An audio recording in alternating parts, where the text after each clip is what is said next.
Hello tout le monde, j'espère que vous allez bien. Bienvenue sur Suka Yoga. Je suis ravie de vous retrouver pour une nouvelle vidéo de la semaine. Cette fois pour attaquer une posture assez complexe et recherchée par pas mal de monde qui est le grand écart. Pas latéral parce qu'on a déjà vu ça ensemble, mais plutôt frontal ou facial. Donc je suis face à vous et les jambes bien écartées. Ça peut vous paraître un petit peu extravagant, voire inaccessible. Aujourd'hui, je vais vous prouver le contraire, puisqu'on va décortiquer la préparation de cette posture. Faut savoir que on ne va pas réussir à faire le grand écart en se focalisant juste sur cette posture-là, mais il y a tout un travail préparatoire, d'autres postures de la même famille qui sont accessibles avec plusieurs options et qui vous aident à vous améliorer dans votre grand écart. Donc aujourd'hui c'est à peu près 20-25 minutes, un tapis, une tenue confortable et votre sourire comme d'habitude.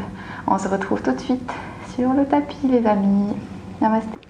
Du coup, pour commencer, je vous invite à vous allonger complètement sur le sol avant d'attaquer bien sûr les principales postures. On va un petit peu lubrifier nos articulations des hanches et pour cela, j'attrape mon genou à la poitrine du côté que vous souhaitez et je fais des rotations droite, gauche, ou le sens que vous voulez. Vous pouvez utiliser une main ou deux. Moi j'aime bien mettre l'autre main sur le ventre. Ça me permet un petit peu de stabiliser le bas du dos. Et je respire, toujours par le nez. J'inverse le cercle, le sens de mon cercle.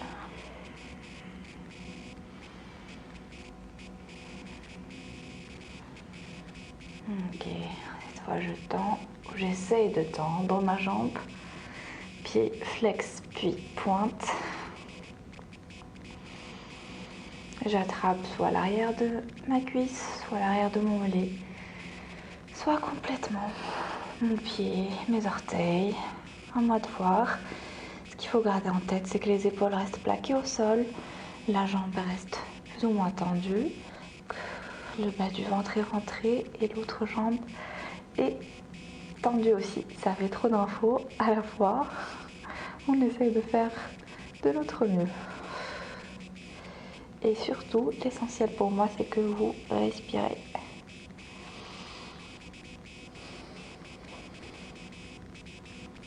Ok, délicatement, on relâche. On prend l'autre genou à la poitrine. Et puis quand on est prêt, on vient faire nos petits cercles. On ramène le genou vers la poitrine, puis on éloigne du buste. On ramène à la poitrine, ouvrez sur le côté, et puis fermez.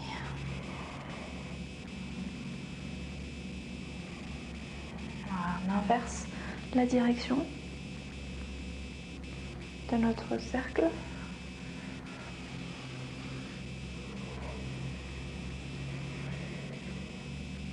N'hésitez pas à placer la main sur le ventre. Et quand on est prêt, on vient dérouler la jambe, attraper ce qu'on peut attraper. On va y aller doucement, c'est le début du flow, le début de la pratique. On flex, on pointe. On voit ce que ça change en termes d'engagement des muscles, en termes de ressenti. Et on essaye d'attraper ce qu'on peut. La cuisse, la cuisse, le mollet, la cheville, le pied. Les épaules restent plaquées au sol. L'autre jambe est tendue. Vous pouvez la flexer aussi pour davantage d'activation des muscles. Et on respire. Rentrez votre bas du ventre, surtout à chaque expiration. Ok, on relâche et puis on attrape les deux genoux pour faire à peu près le même principe des cercles. On change le sens et puis on repose les pieds à plat au sol. on trouve le chemin qu'on veut pour venir s'asseoir sur les fesses et attaquer notre première posture du flow, c'est la posture du papillon. Alors ici, c'est plus ou moins simple. On attrape, on ramène les deux pieds l'un contre l'autre, là vous le voyez bien. Les genoux sont ouverts à l'extérieur. Par rapport aux mains, on croise les doigts et puis on vient les placer sous les pieds pour supporter nos pieds.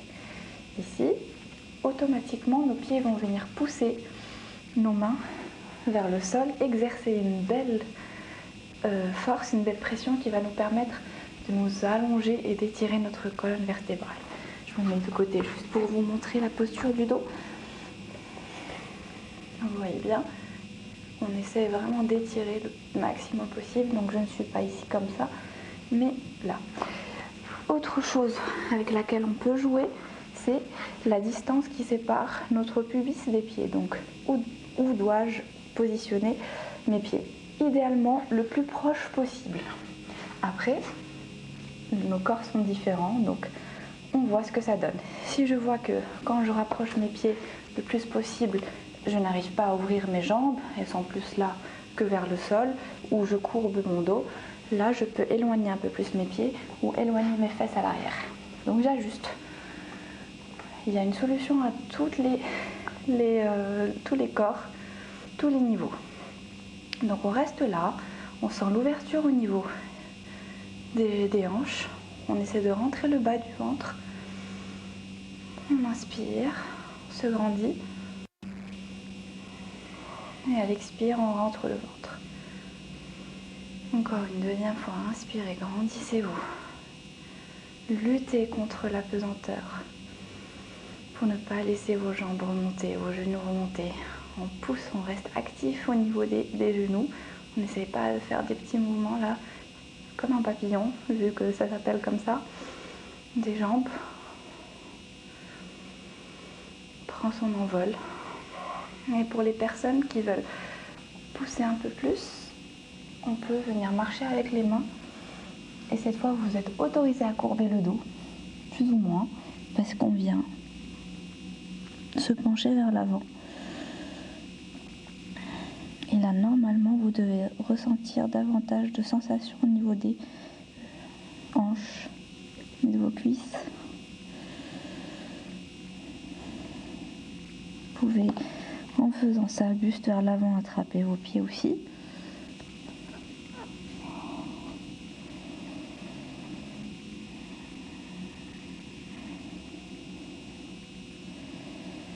À chaque expiration, j'essaye de pousser encore plus et d'avancer encore plus mon buste et ma tête vers l'avant. C'est le cœur qui vous mène vers l'avant, c'est la poitrine qui pousse vers l'avant et non pas la tête.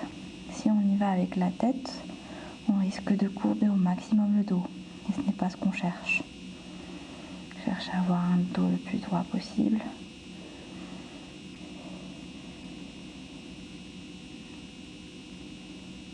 Ok, à votre rythme, déroulez la colonne vertébrale. Ici, on va juste voir une dernière variation du papillon. Donc, on revient les mains croisées sous nos pieds. Et ici, je vais venir ouvrir mes coudes et pousser mes cuisses vers le sol. À l'inspire, je me grandis, j'allonge ma colonne vertébrale. Et à l'expire, je pousse encore plus mes coudes vers le sol. Inspirez. Imaginez que vous voulez sortir votre tête au maximum, éloigner les épaules des oreilles, comme une tortue qui sort sa tête. Et à l'expire, je pousse encore plus mes tibias, enfin plus mes mollets ou mes cuisses avec mes coudes. Une dernière fois, j'inspire, je me grandis. Expire, poussez davantage. Là, vous devez bien le sentir au niveau des cuisses et des hanches. Ok, on relâche. On tend un petit peu les jambes à l'avant. On vient checker un petit peu tout ça. On relâche avant d'attaquer la suite. Et c'est la posture de la grenouille. on va y aller étape par étape. On va commencer comme ça. Donc là, on va écarter les jambes, les genoux, largeur du tapis. Important, les tibias ou les mollets restent parallèles. Donc on ne ferme pas comme ça, mais ils sont vraiment eux aussi à la largeur du tapis. Ok. À partir de là, je commence à marcher avec mes bras à l'avant de mon tapis. On va commencer sur les avant-bras d'abord. Donc on a un angle droit au niveau des avant-bras. Et là, on ouvre encore plus, enfin chacun son corps. Moi je sens que je peux ouvrir encore plus mes genoux pour avoir plus de sensations. Donc on voit jusqu'à quand ça peut vraiment nous challenger. Mais l'essentiel c'est de garder notre angle droit au niveau des cuisses et des mollets. Donc je ne sais pas si vous arrivez à le voir. Je vais me mettre peut-être de face. Mais l'idée c'est d'être comme ça et de pousser le buste vers l'avant. Si vous avez une gêne au niveau des genoux, n'hésitez pas à doubler votre tapis. On va faire ça. Et la même chose de l'autre côté pour protéger, amortir un peu plus le contact avec le sol. Et donc là, j'essaye de pousser mon buste vers l'avant et mes hanches vers le sol. On me remet sur le côté. Donc sur le côté, ça donnait ça. Donc on écarte là. On pose ici. On a un angle droit au niveau des genoux. Et on se concentre sur ce qu'on ressent au niveau des hanches. Pour les personnes les plus à l'aise, vous pouvez poser votre buste. Sinon, pour les autres, elles seront plus dans cette posture-là.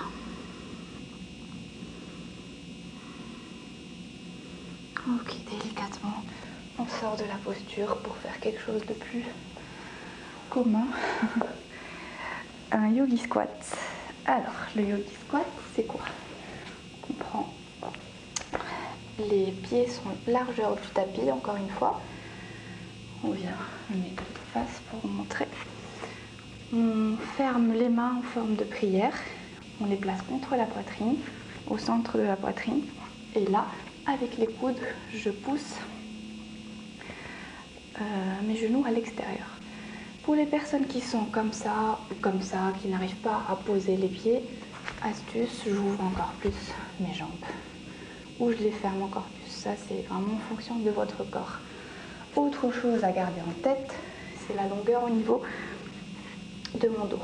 Donc vous voyez bien, je ne suis pas comme ça. Mais le fait de pousser mes cuisses et mes genoux vers l'extérieur, ça m'aide aussi à me grandir, comme ce qu'on a vu en papillon. Et je laisse mon bassin, mes fesses redescendre vers le sol. Donc on imagine qu'on est une belle ligne droite et qu'il y a deux forces qui s'exercent. La tête qui veut monter vers le ciel et le bassin et les fesses qui veulent toucher le sol. Et je sens bien sûr l'étirement au niveau entre les cuisses. C'est ce qu'on cherche à travailler pendant cette pratique. On respire.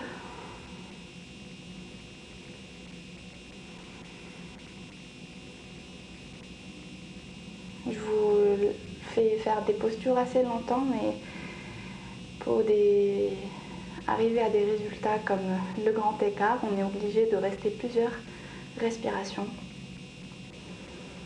plusieurs minutes dans la posture, parce qu'on a besoin, nos ligaments, nos articulations ont besoin de temps pour se relâcher, pour se fortifier, parce que là on ne fait pas que allonger les ligaments, mais on fait aussi, on travaille aussi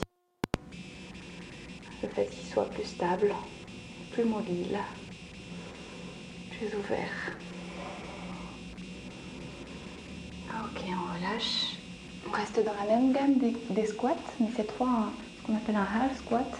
Donc on était là, on bascule sur le côté droit ou gauche. et on vient tendre la jambe opposée.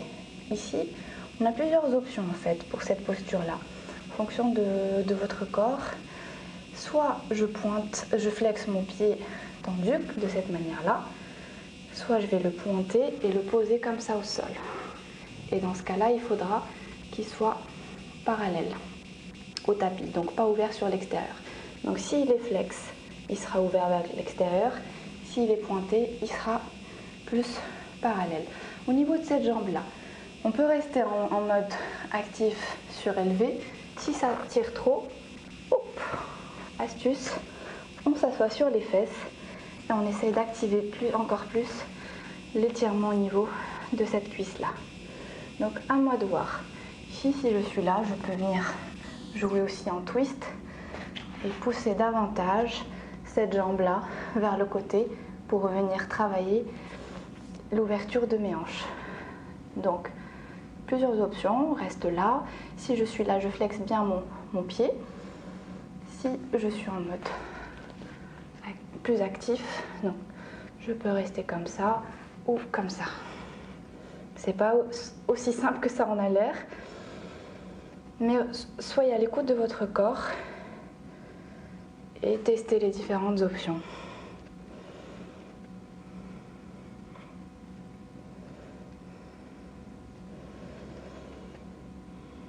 Je respire bien sûr. Quant aux mains, on peut les positionner comme on veut. Pas d'obligation. Il n'y a jamais d'obligation de toute façon.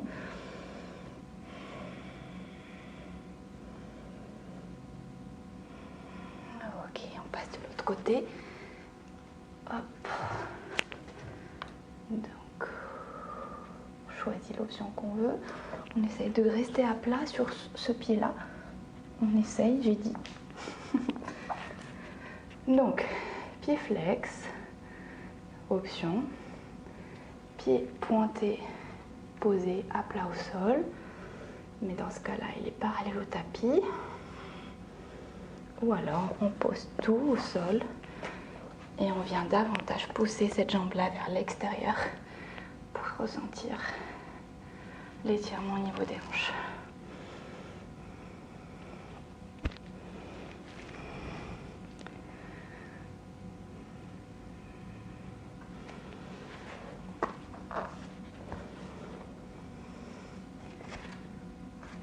Essayez de garder le pied à plat, celui-là.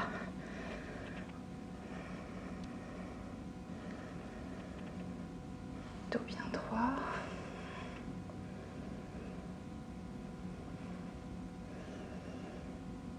Cette jambe-là est à la limite de toucher le sol.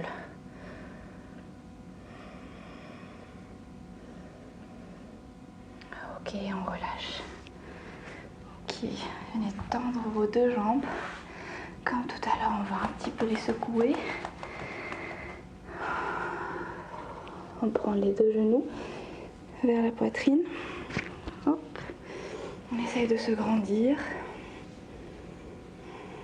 Faire des petits mouvements droite-gauche. Ça va bien tirer un petit peu dans le dos.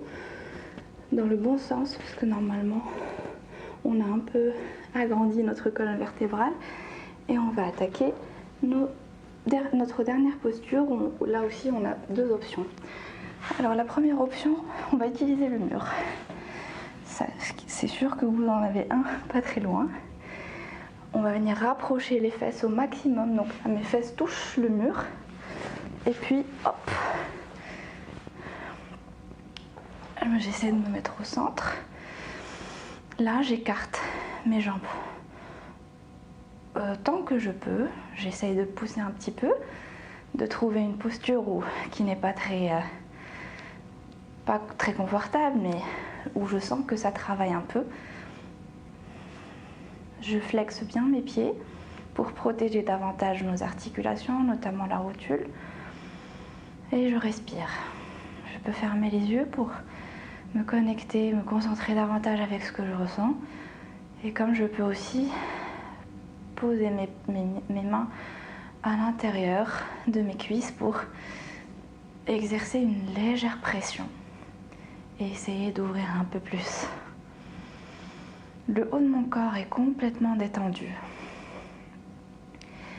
c'est le bas du corps qui travaille dans cette posture-là. On essaie de bien flexer, exagérer la flexion des pieds. Et ça, c'est un réflexe à avoir aussi lorsqu'on pratique le grand écart. Le vrai, enfin grand écart. Ce qu'on va essayer de faire, mais bon. On reste là quelques instants, quelques respirations. Ça peut trembler, c'est normal. Ce n'est pas quelque chose de traumatisant pour vos articulations. Essayez d'utiliser votre respiration comme un outil, comme votre meilleur ami dans votre progression. Serrez aussi les fesses. Engagez un petit peu votre périnée.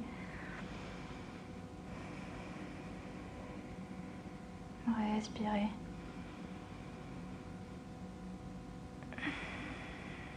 Pour les personnes qui veulent aller encore plus dans la posture, on va délicatement venir fermer les jambes, juste un peu, et puis nous aider des mains pour remonter, s'asseoir cette fois face au mur. Et c'est le même principe, sauf que maintenant, cette fois-ci, je suis assis et que je vais venir rapprocher mon pubis du mur le plus que je peux. Comme tout à l'heure, j'essaye de flexer mes pieds, ne pas laisser mes genoux rentrer vers l'intérieur. Les genoux sont toujours vers l'extérieur et c'est pour cela que je vous demande de flexer les pieds et de pointer les orteils vers l'extérieur. Ça nous évite de fermer les cuisses. Et là, j'essaye de rapprocher mon buste et puis mon pubis, mon ventre du mur. Donc normalement, il est un peu plus actif que la version qu'on vient de voir. J'essaie de rester, de respirer, de me concentrer avec ce qui se passe au niveau des hanches. Par rapport à mes mains, mes bras, je peux les placer derrière pour m'aider à aller un peu plus vers l'avant. Je peux les mettre contre le mur, sur les jambes, à moi de voir. Je flexe mes pieds, je ne laisse pas mes genoux rentrer vers l'intérieur et je respire.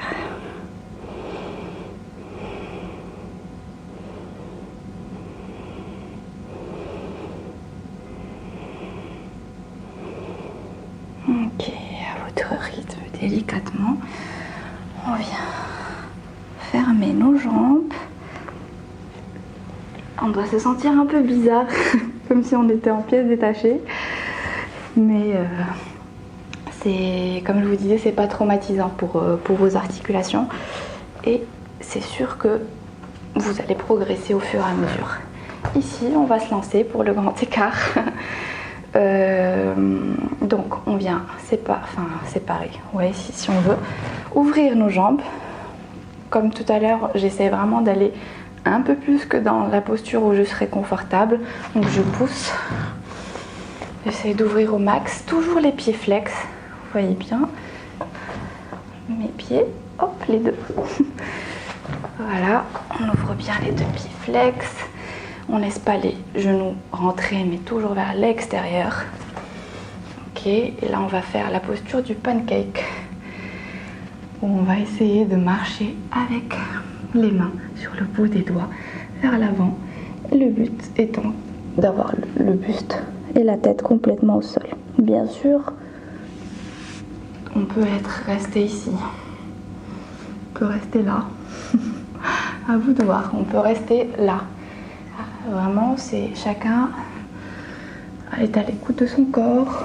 On essaie de, bien sûr, comme je vous disais, pousser un peu plus dans ses limites, mais pas jusqu'à ne plus pouvoir respirer. Donc,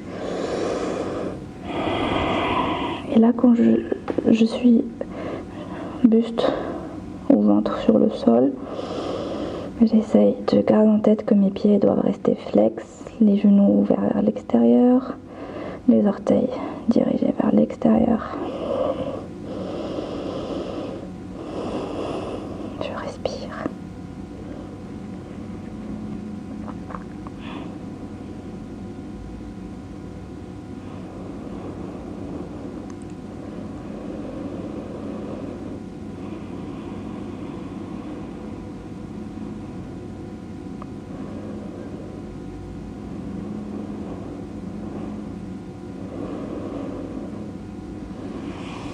Ok, délicatement, je déroule ma colonne vertébrale pour revenir en posture assise, ouais, buste relevé.